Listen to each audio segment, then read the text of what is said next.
Маруся, показую тобі фокус один раз. Диви. Абракадабра.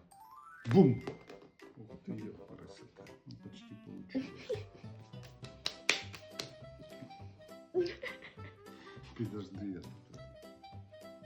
Мне надо Нанотехнологии. Потренироваться под столом. Мы умники.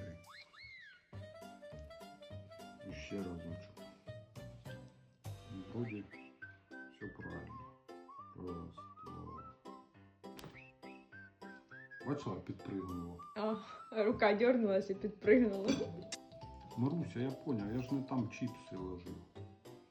Ось тут надо ложить. Чё-то. Абракадабра. Бум! Ох, ничего себе. Я волшебник.